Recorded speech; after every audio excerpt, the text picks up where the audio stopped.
तो supreme God emperor के पिछले एपिसोड में हमने देखा था वहां पर एक पर्सन आ गया था जो कि मूलन से भी ज्यादा ताकतवर था, जिसे देखकर वहां पर सभी लोग कहने लगते हैं कि तुम कौन हो। अब आगे इस एपिसोड की शुरुआत में हम उसी पर्सन को देखते हैं जो कि कहता है, आप लोगों को मुझसे घबराने की जरूरत नहीं है, मैं आपका दुश्मन नहीं हूँ। मेरा नाम शाई सिंह है। बस मैं यहाँ से गुजर रहा था, लेकिन जब भी मैं यहाँ पर आया मुझे बहुत ही ज्यादा फ्लक्चुएशन हुआ ट्रू एनर्जी का, यानी कि जो हेवंस और अर्थ के बीच में होती है। और वो उन तभी से पूछने लगता है, क्या यहाँ पर अभी एक बहुत बड़ी लड़ाई हुई है? जिस पर वहां पर बांग सिंगिया पहले ही बहुत ज्यादा गुस्से में होती है और वो गुस्से में कहती है, क्या तुम मानते हो तुम्हें यहाँ पर इतने सारे घायल लोग नहीं दिखाई दे रहे हैं? तुम्हें क्या लगता है यहाँ पर क्या हो रहा था? लड़ाई हो रही थी, ऑब्वियस सी बात है। तभी ये ताना सुनकर उस पर्सन को गुस्सा आने लगता है और उसकी एनर्जी इतनी ताकतवर होती है कि पूरा ब्लड अलायंस तक हिलने लगता है। जिसके बाद किन मेंग्यू आगे आकर बैन शिन्या को चुप कराती है और किन मेंग्यू बैन शिन्या से कहती है कि ये पर्सन बहुत ज्यादा ताकतवर लग रहा है और अगर हमने इसे ऑफेंड किया या हमने इसे गुस्सा दिलाने की कोशिश की तो हम एक और ताकतवर एनिमी बना लेंगे अपने ब्लड अलायंस का।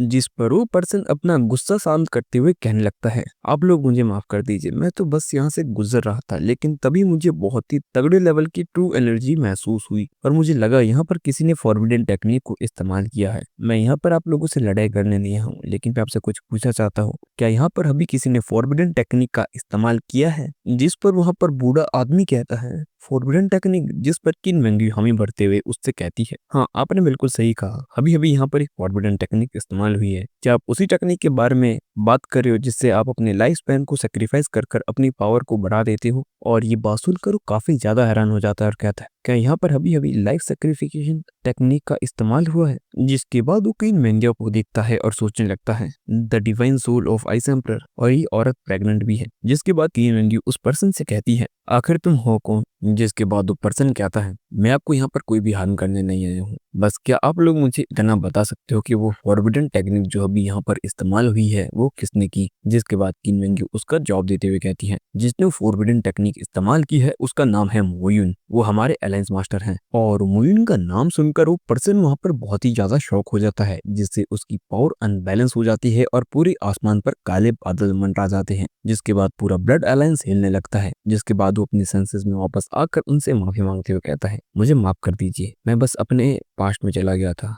जिसके बाद वो नीचे ब्लड अलायंस की तरफ चले जाता है और यहाँ पर हमें इस पर्सन की ताकत का अंदाजा हो जाता है कि थोड़ी देरी शॉक में क्या चला गया, यहाँ पर पूरा ब्लड अलायंस हिलने लगा, यानी कि अगर ये अपने फुल पावर का इस्तेमाल करेगा ब्लड अलायंस पूरी तरह से खत्म हो जाएगा और आप आइलैंड छोड़ो, इस पूरी 3000 स्मॉल वर्ड से ब्लड अलायंस का नाम पूरी तरह से मिट जाएगा। तभी वो पर्सन नीचे जाकर उनसे हाथ जोड़ते हुए कहने लगता है, कि आप मुझे इस आदमी के बारे में बता सकती हो जिसने ये फॉरबिडन टेक्निक इस्तेमाल की है? जिसके बाद किन मेंग्यो उसे सारी घटना बता देती है अब तक की, और ये सुनने के बाद वो पर्सन बहुत ही ज्यादा खुश हो जाता है और कहने लगता है, इन हजारों दुनियाओं में केवल एक पर्सन है जो कि लाइफ सेक्रिफिकेशन टेक्निक का इस्तेमाल कर सकता है और वो है मेरा ब्रदर, ये पक्का मेरा ब्रदर है। लेकिन एक मिनट, तभी ये सोचते हुए जोर जोर से कहने लगता है, लेकिन ये कैसे हो सकता है? मतलब वो ताकतवर थे, वो उनकी टेक्निक ये थी, वो ऐसे भी थे, लेकिन एक्टिंग भी उनकी वैसी है, लेकिन वो इतने कैसे हो गए? मतलब 3-3 बीबियां उन्होंने रखी है, वो क्या इतने परवट बन गए? और वो सोचने लगता है, अगर वो उन्हें अपने साथ ले गया फेरी मैंग उन्हें बिल्कुल भी माफ नहीं करेगी।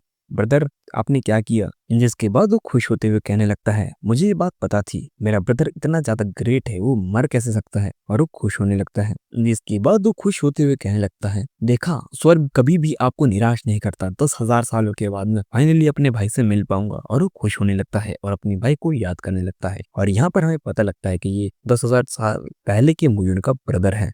जिसके बाद वो किन मेंग्यू से पूछने लगता है, मेरा ब्रदर कहाँ पर है? जिस पर किन मेंग्यू उसका जवाब देते हुए कहती है, तभी वो उसे बताती है कि किस तरह से मुलैंग की एक फेरी टेक्निक की मदद से मुइन यहाँ से गायब हो चुका है और हमें मुइन के बारे में बिल्कुल भी पता नहीं है और केवल मुलैंग इसके बारे में जानता है। लेकिन तुमने कहा कि तुम मुइन के छोटे भाई हो, तो मुझे पता है कि तुम इतने ताकतवर हो, तुम मुइन को जरूर ढूंढ लोगे। जिसके बाद वो निराश होते हुए कहने लगता है, ए लड़की, छोटी लड़की, सॉरी भाभी जी, देखो अगर मैं अपने असली रूप में होता तो मैं सच में बहुत ज्यादा ताकतवर होता और हजारों छोटे मोटे वर्ड्स को तो ऐसे ही डाउन कर देता, लेकिन अब मेरी ताकत इतनी नहीं रही और मैं सिर्फ छोटा सा सोल का फ्रेगमेंट हूँ। तो अभी मैं सिर्फ ट्रेवल कर सकता हूँ हजारों स्मॉल बर्ड्स में, और अब तो मैं थाउजेंड्स ऑफ ग्रेट बर्ड में तो पहुंच भी नहीं सकता हूँ। और वैसे भी अगर मैं इस न्यूज़ के बारे में पता भी कर लूँ तो मैं इसे पहुंचा नहीं सकता हूँ। जिसके बाद वो कहने लगती, तो यून एलेंस के बारे में क्या क्या तुम्हारे पास फोर गार्डियन नहीं है क्या, वो ग्रेट नहीं है? जिस पर वो कहता है, अरे दिक्कत ही तो ये है मैं उनसे कांटेक्ट नहीं कर पाता हूँ, पर ये सारी गलती मेरी है। अगर मैं उन हेवनली पैलेस वालों के ट्रैप में नहीं फंसा होता तो ये बिल्कुल भी नहीं होता, मैं उनके ट्रैप में फंस कैसे सकता हूँ? भाभी आप चिंता मत कीजिए, मैं नहीं मरूंगा, बस आप मेरा इंतजार कीजिए ताकि मैं इस न्यूज़ को फैला सकूं। और जैसे ही एक बारी बड़ी भाभी और फोर गार्डन को ये बात पता लगेगी, वो पक्का मेरे से ज्यादा ब्रदर की चिंता कर रहे होंगे। और तभी बड़ी भाभी सुनकर बहुत ज्यादा गुस्सा आता है किंग मैंड्यू को और कहती है, बड़ी भाभी, जिस पर वो कहते हैं, अरे नहीं वो तो हमारे ब्रदर की मास्टर, हमें ये कहने की उन्हें आदत है, आप इसका बुरा मत मानो। और ये चीजों घबराते हुए कहने लगता है।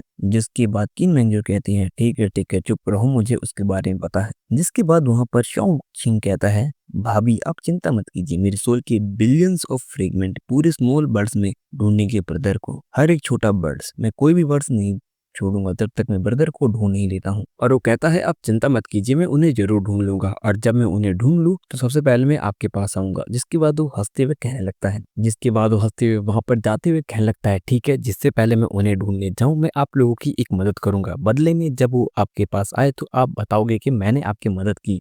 और हाँ, याद रखना कोई मेरा क्रेडिट चुरा ना ले। जिसके बाद हम देखते हैं वो पर्सन वहां पर ड्रैगन की फॉर्म ले लेता है और कहता है, मेरी सोल का कुछ पार्ट आपकी सभी की सभी हीलिंग को ठीक कर सकता है। तभी वो पर्सन वहां पर ड्रैगन की फॉर्म ले लेता है और कहता है, मेरा सोल का कुछ पार्ट आपको हील कर सकता है। जिसके बाद वो अपनी सोल का पार्ट वहां पर बिखेरने लगता है। जिसके बाद वहां पर हजारों फ्रेगमेंट गिरने लगते हैं और धीरे धीरे सभी लोग वहां पर हील होने लगते हैं। ये देखकर बांगशिंगे भी कहने लगती है, सच में हैरानी की बात है, असल में ये इंसान है कौन? जिस पर किन मेंग्याओ कहती है, ये उसका छोटा भाई है। और इसी के साथ ये एपिसोड यहीं पर खत्म हो जाता है। तो गाइस आपको ये एपिसोड कैसा लगा कमेंट करिए। बाकी आपको मुइन के ब्रदर के बारे में जानकर शौक लगा, क्या लगा, आप ये जरूर कमेंट करना। बाकी आपने देखा कि मुइन का ब्रदर कितना ज्यादा ताकतवर है, उसके बावजूद भी जबकि उसके सोल का कुछ फ्रेगमेंट ही है, तो आप सोचो कि मुइन 10,000 साल पहले कितना ज्यादा ताकतवर होगा। और अभी अभी हमें एक औरत के बारे में पता लगा है, और जहां तक मुझे याद है कि ये वही औरत हो सकती है जिसको हमने एक पास्ट की मेमोरी में देखा था। मेमोरी में नहीं कहेंगे, हमने पास्ट में 2-3 एपिसोड्स में इसे स्पॉट किया है। डेफिनेटली वही होने वाले जहां तक मेरा आइडिया है। बाकी आप कमेंट करो आपको इसका एपिसोड कैसा लगा। बाकी आपको जल्दी सून एपिसोड देखने को मिल जाएगा।